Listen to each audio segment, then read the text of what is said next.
बच्चों, आज मैं आपको पंचतंत्र की कहानी सुनाऊंगी जिसका शीर्षक है चतुर खरगोश और शेर। इसी घने वन में एक बहुत बड़ा शेर रहता था। वह रोज शिकार पर निकलता और एक ही नहीं, दो नहीं, कई कई जानवरों का काम तमाम कर देता था। जंगल के जानवर उससे डरने लगे थे कि अगर शेर इसी तरह शिकार करता रहा तो एक दिन ऐसा आएगा कि जंगल में कोई भी जानवर नहीं बचेगा। ये जंगल में सनसनी फैल गई। शेर को रोकने के लिए कोई न कोई उपाय करना जरूरी था। एक दिन जंगल के सारे जानवर इकट्ठा हुए और इस प्रश्न पर विचार करने लगे। अंत में उन्होंने तय किया कि वे सब शेर के पास जाकर उनसे इस बारे में बात करें। दूसरे दिन जानवरों के एक दल शेर के पास पहुंचा। ये अपनी ओर आते देख शेर घबरा गया और उसने गरज कर पूछा, क्या बात है? तुम सब यहाँ क्यों आ रहे हो? जानवर दल के नेता ने कहा, महाराज, हम आपके पास निवेदन करने आए हैं। आप राजा हैं और हम आपकी प्रजा। जब आप शिकार करने निकलते हैं तो बहुत सारे जानवर मार डालते हैं। आप सबको खा भी नहीं पाते। इस तरह से हमारी संख्या कम होती जा रही है। अगर ऐसा ही होता रहा तो एक दिन जंगल में कोई भी जानवर नहीं बचेगा और पूरे जंगल का सफाया हो जाएगा। प्रजा के बिना राजा भी कैसे रह सकता है? यदि हम सभी मर जाएंगे तो आप भी राजा नहीं रहेंगे। हम चाहते हैं कि आप सदा हमारे राजा बने रहें। आपसे हमारी विनती है कि आप अपने घर पर ही रहा करें। हर रोज़ स्वयं आपके खाने के लिए एक जानवर भेज दिया करेंगे। इस तरह से राजा और प्रजा दोनों ही चैन से रह सकेंगे। राजा को लगा कि जानवरों की बात में सच्चाई है।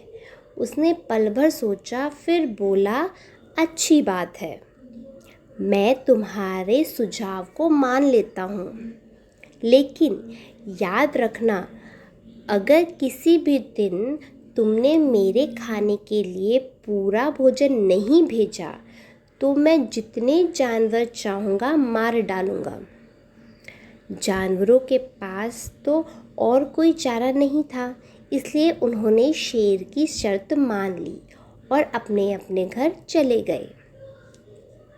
उस दिन से हर रोज़ शेर के खाने के लिए एक जानवर भेजा जाने लगा।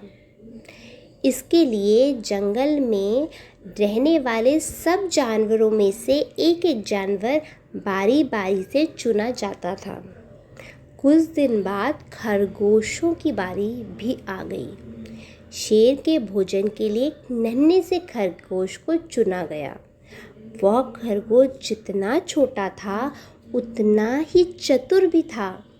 उसने सोचा, बेकार में शेर के हाथों मरना मूर्खता है।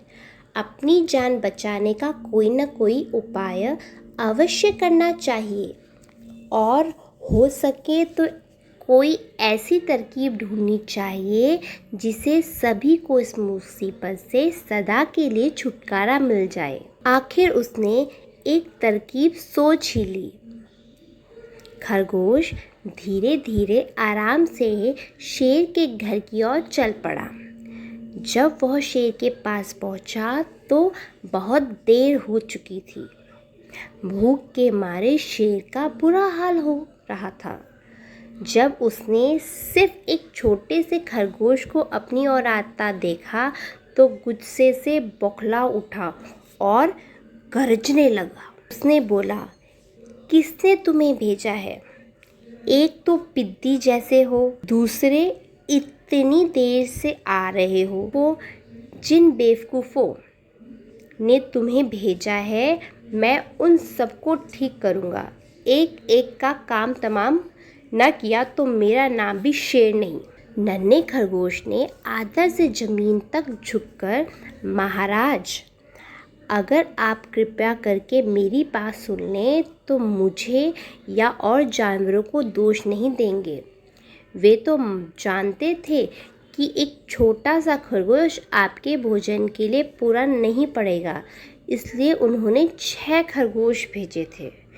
लेकिन रास्ते में हमें एक और शेर मिल गया।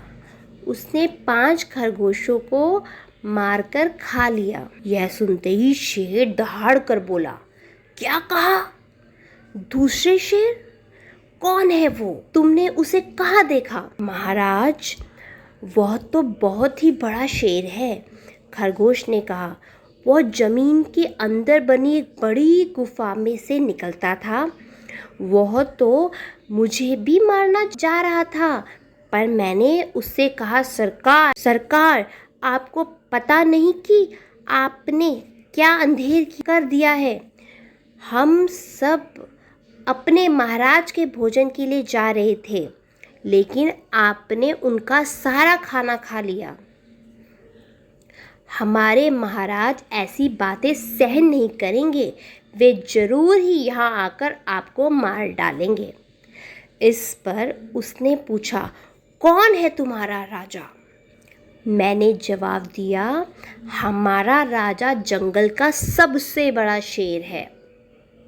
महाराज, मेरा ऐसा कहते ही वह गुस्से से लाल पीला होकर बोला, बेवकूफ़, इस जंगल का राजा सिर्फ मैं हूँ। यहाँ सब जानवर मेरी प्रजा है। मैं उनके साथ जैसा चाहूँ वैसा कर सकता हूँ। जिस मूर्ख को तुम अपना राजा कहते हो, उस चोर को मेरे सामने हाजिर करो। मैं उसे बताऊंगा कि असली राजा कौन है। महाराज, इतना कहकर उस शेर ने आपको लिवाने के लिए मुझे यहाँ भेज दिया। खरगोश की बात सुनकर शेर को बहुत बड़ा गुस्सा आया और वह बार बार गरजने लगा। उसकी भयानक गरज से सारा जंगल दहकने लगा। मुझे फौरन उस मूर्ख का पता बताओ, शेर ने दहाड़ कर कहा। जब तक मैं उसे जान से न मार दूंगा, मुझे चैन नहीं मिलेगा। बहुत अच्छा महाराज, खरगोश ने कहा, मौत ही इस दुष्ट की सजा है। अगर मैं और बड़ा और मजबूत होता तो मैं खुद ही उसके टुकड़े टुकड़े कर देता। चलो, रास्ता दिखाओ, शेर ने कहा। फौरन बताओ किधर चलना है। इधर आइए महाराज, इधर। खरगोश रास्ता दिखाते हुए शेर को एक कुएं के पास ले गया और बोला, महाराज, वो दुष्ट शेर जमीन के नीचे किले में रहता है। जरा सावधान रहिएगा, किले में छुपा दुश्मन खतरनाक होता है। मैं उससे निपट लूँगा, शेर ने कहा। तुम यह बताओ कि वो है कहाँ?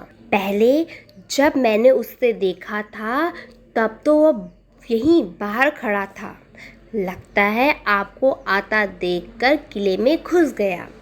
आइए मैं आपको दिखाता हूँ। खरगोश ने कुएं के नज़दीक आकर शेर से अंदर झांकने के लिए कहा। शेर ने कुएं के अंदर झांका तो उसे कुएं के पानी में अपनी परछाई दिखाई दी। परछाई को देखकर शेर जोर से दहाड़ा। कुएं के अंदर से आती हुई अपनी ही दहाड़ने की गूंज सुनकर उसने समझा कि दूसरा शेर भी दहाड़ रहा है। दुश्मन को तुरंत मार डालने के इरादे से वो फौरन कुएं में कूद पड़ा। कूदते ही पहले तो वो कुएं की दीवारों से टकराता गया, फिर धड़ाम से पानी में गिरा और डूबकर मर गया। इस तरह चतुराई से शेर से छुट्टी पाकर नन्हा खरगोश घर लौटा। उसने जंगल के जानवरों को शेर के मारे जाने की कहानी सुनाई। दुश्मन के मारे जाने की खबर से सारे जंगल में खुशी फैल गई। जंगल के सभी जानवर खरगोश की जय जयकार लगाने लगे। बच्चों, इस कहानी से हमें यह सीख मिलती है कि घोर संकट की परिस्थितियों में भी हमें सूझबूझ और चतुराई से काम लेना चाहिए और आखिरी दम तक प्रयास करना चाहिए।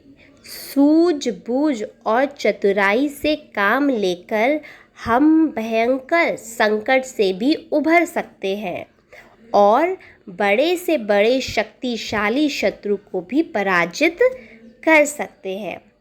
तो बच्चों, आपको मेरी यह कहानी कैसी लगी? तो मैं आपके लिए और अच्छी अच्छी कहानियाँ लेकर आऊँगी।